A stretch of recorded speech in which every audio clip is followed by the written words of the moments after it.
এই পৃথিবীর বুকে যারাই তার রবকে আল্লাহ বলে স্বীকার করেছে, আসিয়ার দিকে তাকান। হযরত আসিয়া আলাইহিস সালাম যখন তিনি তার স্বামীকে ঘোষণা দিলেন, স্বামী বললেন, হে আমার প্রাণের স্বামী, আপনি যে আমার প্রতি বারংবার অত্যাচার করেন আর আমাকে বলেন যে আমি ফেরাউন, আনা রব্বুকুমুল আলা, আমি হলাম বড় খোদা, আমাকে তুমি খোদা বলে মেনে নাও।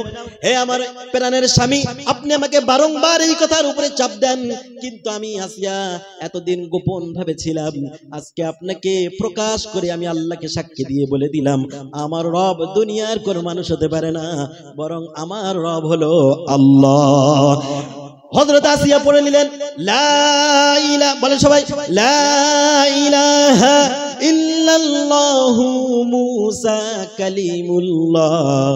যেই মাত্র এমন কথা বললেন, লা ইলাহা, নেই কোন মাবুদ ইল্লাল্লাহ ছাড়া, ফেরাউন ক্ষিপ্ত হয়ে গেলেন।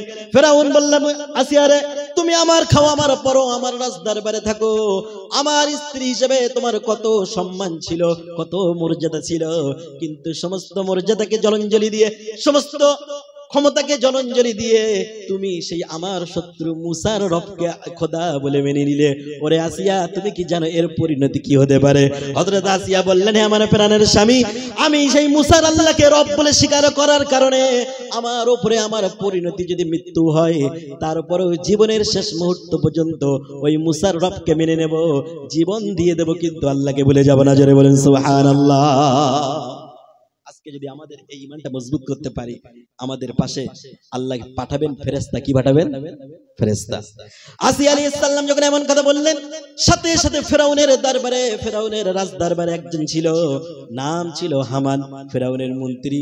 ফেরাউনের ওই মন্ত্রী হামান বলল, বাদশা জাহাপানা, আপনার স্ত্রী, আপনার ঘর শত্রু বিভীষণ, আপনার স্ত্রী যদি আপনার বিরুদ্ধাচরণ করে, এই দুনিয়ার মানুষ, আপনার প্রজারা তো আপনাকে খোদা বলে মানবেই না।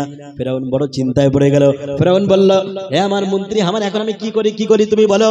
হামান বলল, আপনি আপনার স্ত্রীকে বাধ্য করান, যদি বাধ্য করার পরেও যদি বাধ্য না হয়, তারপরে আপনার স্ত্রীকে মৃত্যুদণ্ড দিয়ে দেন, এবং এমন মৃত্যু দেবেন, ওই মৃত্যু যন্ত্রণা দেখার পরে আর যেন আপনার কোন প্রজা আপনাকে খোদা বলতে অস্বীকার না করতে পারে। মুমিন যারা হবে, মুসলমান যারা হবে, তারা জীবন দিয়ে দেবে, কিন্তু ঈমান ছাড়বে, যারা বলেন ঈমান ছাড়বে না। হযরত আসিয়া আলাইহিস সালামকে যখন বারংবার বলার পরে ঈমান ছাড়লো না, লম্বা ঘটনা সংক্ষেপে বলি আমার প্রিয় ভাইরা, তখন হযরত আসিয়াকে লক্ষ্য করে ফেরাউন বলল, ওই আমার জল্লাদরা, তোমরা শোনো শোনো, কাঠের ভিতরে পেরেক মারো, আর ওই পেরেকের উপরে আসিয়াকে শুইয়ে দাও। ঘটনা অনেক লম্বা, কি বেদনা দাও ঘটনা। শুধু রবকে আল্লাহ বলে স্বীকার করার কারণে, আল্লাহকে রব বলে স্বীকার করার কারণে কাঠের ভিতরে, তক্তার ভিতরে পেরেক মারা হলো। আর ফেরাউনের মর্যাদাশীল রানী, রাজদরবারের রানী, কত মর্যাদা ফেরাউনের স্ত্রী, কিন্তু আল্লাহকে রব বলে স্বীকার করার কারণে উলঙ্গ করে ওই তক্তার উপরে শুইয়ে দেওয়া হলো। আল্লাহু আকবার। আপনারা কি ঝিমিয়ে যাচ্ছেন? ঝিমিয়ে যাচ্ছেন কি না? এতক্ষণ খুব চিৎকার দিয়ে দিয়ে বলেছিলেন আল্লাহু আকবার। প্রিয় ভাইরা, হযরত আসিয়া উলঙ্গ হতে রাজি, জীবন দিতে রাজি, পেরেকের ভিতরে নিজের জীবনটা উৎসর্গ করে দিতে রাজি, কিন্তু মহান রব আল্লাহকে ছাড়তে রাজি না। সুবহানাল্লাহ।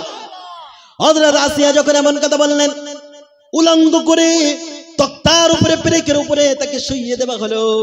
আর হামানের পরামর্শ অনুযায়ী ফেরাউন করলেন কি, জল্লাদদেরকে বলে দিলেন যে উপরে আর একটা তক্তা দাও, উপরে আর একটা তক্তা দিয়ে সারাশি দিয়ে উপরে দুইটি তক্তা চাপ দেওয়া হলো।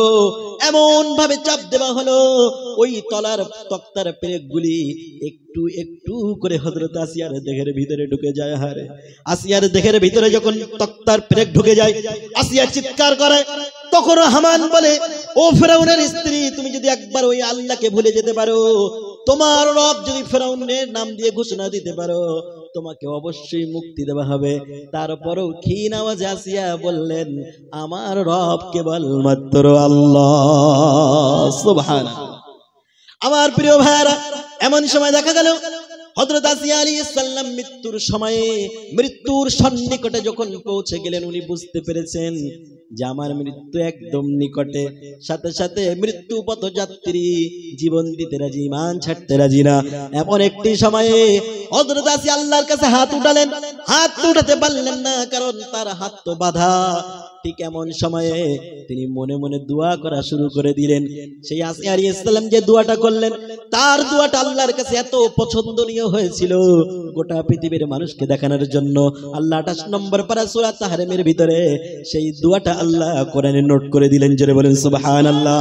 হযরত আসিয়া বললেন, রব্বি বিনিলি ইনদা বাইতান ফিল জান্নাহ, ইনদাকা বাইতান ফিল জান্নাহ ওয়া নাজ্জিনি মিন ফিরআউনা ওয়া আমালিহি ওয়া নাজ্জিনি মিনাল কওমিজ জালিমিন। আসিয়ার বিপদ মুহূর্তে, জীবনের শেষ মুহূর্তে দুনিয়ার কাউকে রব বলে ডাকে নাই, ঠিক শেষ মুহূর্তে ডাকলেন কাকে? কাকে ডাকলেন? আল্লাহকে ডাকলেন।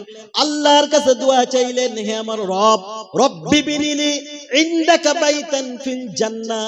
আল্লাহ, আমি বুঝতে পেরেছি আমার মৃত্যু একদম সন্নিকটে, আমি আর বাঁচবো না, পৃথিবীর বুকে থাকবো না, ফিরআউনের স্ত্রী হিসেবে দুনিয়ায় থাকতেও চাই না।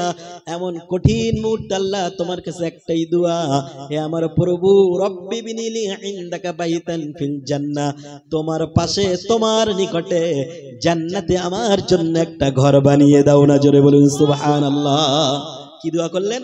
যে আল্লাহ, রব্বি বিনিলি ইনদাকা, হে আমার রব, হে আমার প্রভু, তোমার পাশে, তোমার নিকটে আমার জন্য একটা জান্নাতের ঘর বানিয়ে দাও। এখন বলেন, এই দোয়া কি কবুল হবে? দোয়া কি কবুল হবে? দোয়া কবুল হবে কি হবে না? দোয়া করতে দেরি হয়েছে, কিন্তু কবুল হতে দেরি হয় নাই। সাথে সাথে আল্লাহ তাআলা রব্বুল আলামিন এই দৃশ্য দেখার পরে আরশে আজিমে বসে বসে মজা নেন নাই, তামাশা নেন নাই। কারণ আল্লাহ বলেছেন, আমার কোন মুমিন বান্দা যখন বিপদে পড়ে, হাক্কান আলাইনা নাসরুল মুমিনিন, মুমিন বান্দাদেরকে সাহায্য করা আমি আল্লাহ, আমার দায়িত্ব হয়ে পড়ে। যখন স্ত্রী, ফেরাউনের স্ত্রী আসিয়া এমন দোয়া করলেন, সাথে সাথে আল্লাহ জিবরাইলকে পাঠিয়ে দিলেন, দিয়ে যেন কি যেন বললেন, দোয়া কবুল হয়ে গেল, অ্যাকসেপ্টেড হয়ে গেল। আমার ভাইয়ের, আমি বলেছিলাম, যখন কোন মানুষ আল্লাহকে রব বলে স্বীকার করার কারণে দুনিয়ার হামলা মামলা বিপদ, এমনকি জানের খাতরা চলে আসবে, তারপরেও আল্লাহকে রব এই কথা ছেড়ে দেবে না, তখন তাদের সামনে নাজিল হয় আল্লাহর ফেরেশতা। কি বলেছিলাম, কি বলি নাই? বলেছিলাম না? এমন মুহূর্তে আল্লাহ ফেরেশতা নাজিল হয়, সাথে সাথে জিবরাইল এসে গেল, এসে গিয়ে বললেন, ও আল্লাহর বান্দা, ও আল্লাহর বান্দি, শোনো শোনো, আমার আল্লাহ জানিয়েছে, আমার আল্লাহ বলে দিয়েছে, ওরে জিবরাইল, যাও যাও যাও, তুমি চলে যাও, আমার আসিয়াকে মৃত্যুর আগে তার জান্নাতের ঘরটা একটু দেখিয়ে দাও। জোরে বলুন না সুবহানাল্লাহ। এই জন্য আল্লাহ তাআলা রব্বুল আলামিন বলেন, যখন কোন বান্দা ঈমানের উপরে অবিচল থাকবে, তার রব আল্লাহকে রব বলে মেনে নেবে, তখন সে, যখন তার উপরে বিপদ আসবে, সাথে সাথেই ফেরেশতারা তার কাছে নাজিল হয়ে যাবে। ফেরেশতারা নাজিল হয়ে তার জান্নাতের সুসংবাদ শোনাবে। শুধু সুসংবাদ শোনাবে না, বরং তাকে বলবে, আল্লাহ তাখাফু ওয়ালা তাহজানু, আল্লাহর বান্দা, আল্লাহর বান্দি, মৃত্যু তোমার সন্নিকটে, কিন্তু তুমি ভয় পেও না, হতাশ হও না, দুরাশা নিরাশা কোনো কিছু তোমার ভিতরে জায়গা দিও না। আল্লাহ তাআলা রব্বুল আলামিন তোমার জান্নাতের সুসংবাদ দিয়েছে। তারপরও আল্লাহর ওই বান্দা অথবা বান্দি যদি ভয় পেয়ে যায়, তখন ফেরেশতারা তাকে ঘোষণা করে শোনাতে থাকে, নাহানু আউলিয়াউকুম ফিল হায়াতিদ দুনিয়া ওয়া ফিল আখিরা।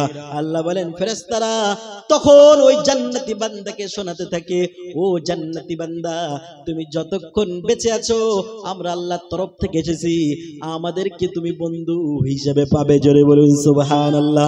ওই বান্দার তখন মনে হতে পারে যে আল্লাহর ফেরেশতারা আমাদেরকে শোনাচ্ছে যে তারা আমাদের বন্ধু, কিন্তু এই বন্ধুত্ব কতক্ষণ থাকবে? আল্লাহ বলেন, ফিল হায়াতিদ দুনিয়া, যতক্ষণ তুমি দুনিয়ায় বেঁচে থাকবে, ততক্ষণ এই সমস্ত ফেরেশতাদেরকে তুমি বন্ধু হিসেবে পাবে, এবং যখন তুমি ইন্তেকাল করবে, ওয়াফিল আখিরা, আখিরাতের জীবনে জান্নাতে পৌঁছানো পর্যন্ত বন্ধু হিসেবে পাবে। জোরে বলুন সুবহানাল্লাহ।